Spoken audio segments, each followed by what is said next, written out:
Hey, everybody. Thank you so much for joining us today. We're going to make it brief because I'm here with Ken Harbaugh, who many of you might know from his own show and the Valor Media Network. But more relevantly, Ken is I think you're in Kiev, right? At the In moment, or Kiev right now. in Kiev Yes, right that's now. right. That's right. Ken has traveled with a bunch of other former military Americans to Ukraine to help out the Ukrainians, which I think is just an incredible thing that you've done consistently over the years. Ken, what's going on? Because obviously Russia the last few days has really amped up its war, genocide, this genocidal war against the Ukrainians. What are you seeing on the ground? What are you hearing from Ukrainians? What are you seeing from the Russians? Well, a few nights ago was the biggest bombardment in terms of the number of drones and missiles of the entire war. Over 300 launched at Kyiv. I'm with a gun crew overlooking the Dnipro River. We're being intentionally vague with the background. We don't want to reveal where they are, but these gun crews ring the city, and they're responsible for shooting down the Shahed drones and the cruise missiles that come in this case, over the river and turn into Kyiv to terrorize the civilian population. They're not striking military targets. They're not striking bases or strategic targets. They are terrorizing the population of Kyiv and, in fact, all of Ukraine. They hit population centers across the country. We had, I think, 3 air raid alarms go off last night, but it is a nonstop bombardment. And I think the clearest indicator we should need that Putin doesn't want to end this war. He's not looking for a peaceful solution. He's going to keep pushing until people push back.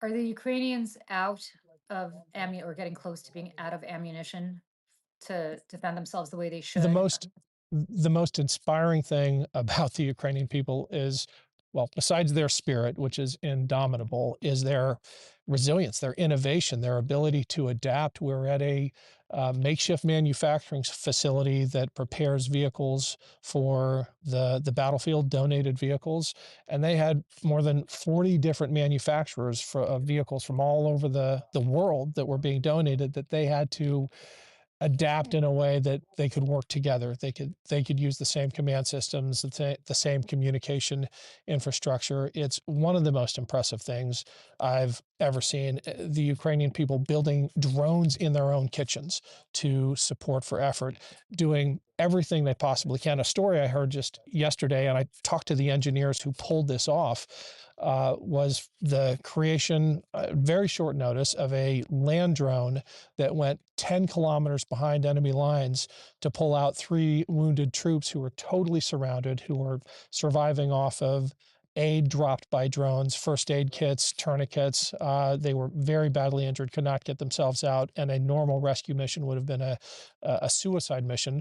They built a drone, they sent it in there, they scooped up the injured soldiers, and they brought them out. It's those kinds of stories that leave me inspired, and I want Americans to hear them because the Ukrainians are in this to win this. And when you understand just how desperately they're fighting, I think you get a sense for the stakes. They are fighting for their survival. What do they need from us right now that they're They not need getting? us to, yeah, they need us to pay attention. They need us to understand the stakes. I mean, this gun crew right here, it's an extraordinary story all by itself. The other thing you learn in Ukraine is that around every corner there's there's a made for Hollywood story, right? They're just everywhere. This gun position is manned by volunteers from the legal system. The head of the gun crew is actually a member of the Ukrainian Supreme Court. He's a justice on the Ukrainian Supreme Court who, on the first day of the war, grabbed a Kalashnikov and ran to the front to defend his city, Kyiv, from the Russian invaders.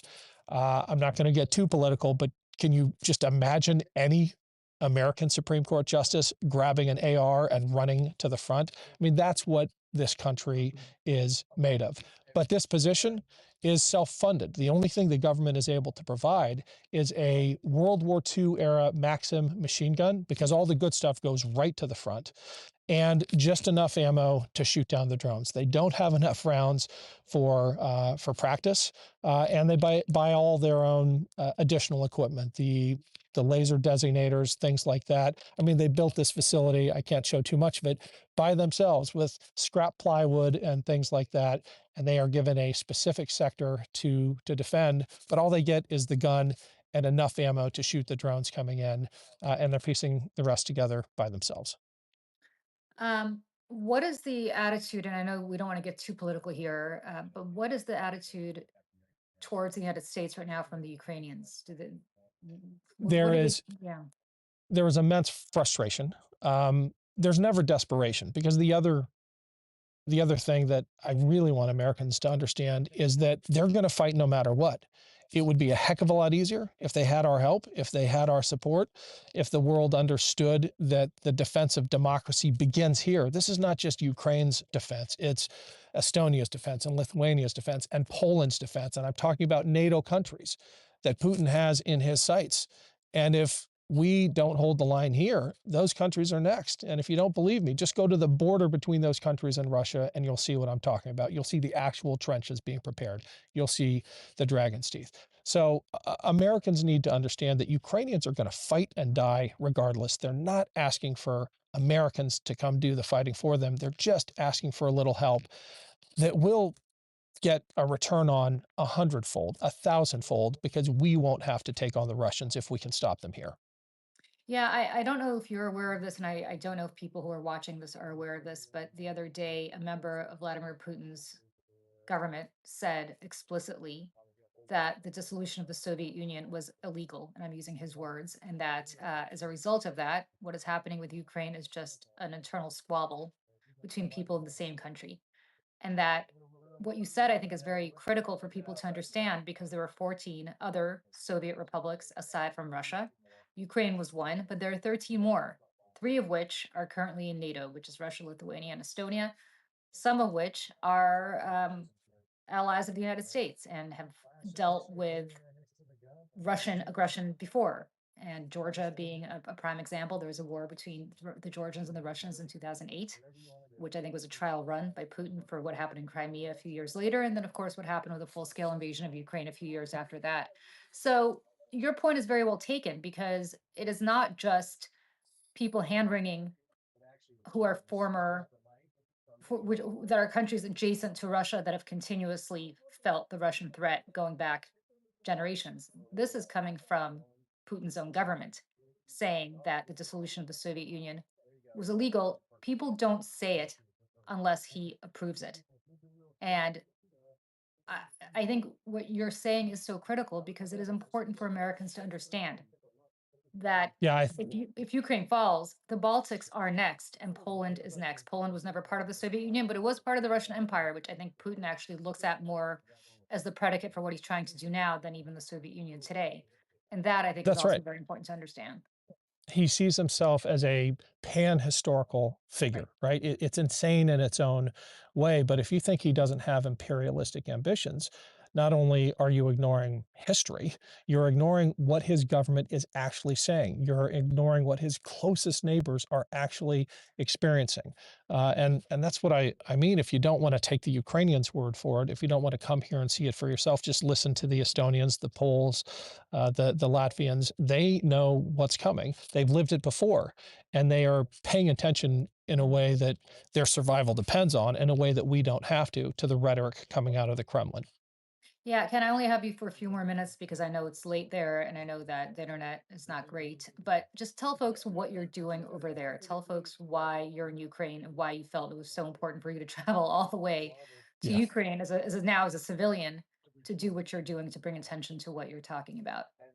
So I'm part of a relief convoy that is bringing all manner of supplies, but the number one resource that we were asked for to supply with this convoy was ambulances and vehicles that could be adapted to become ambulances at the front line, 4x4 diesel vehicles, because the average lifespan of one of these ambulances at the front is 11 days. And that's shorter than for other vehicles. It's 11 days because the Russians intentionally target ambulances to demoralize Ukrainian troops, to wage their war of terror on everyone else.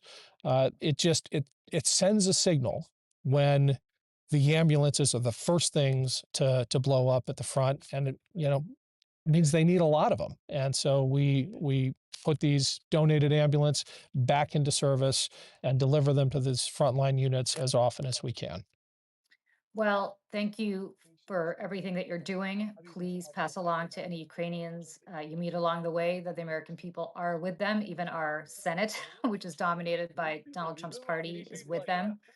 And sorry for my Russian accent, but Slava Ukraini to anybody who's listening. And thank you so much for joining Heroam me and slava. just, yeah, telling everybody what you're doing. Stay safe, please. And thank you so much. Thanks, Julie. All right, Thanks, take Julie. care. Great talking to you. Bye You bye. too. Bye.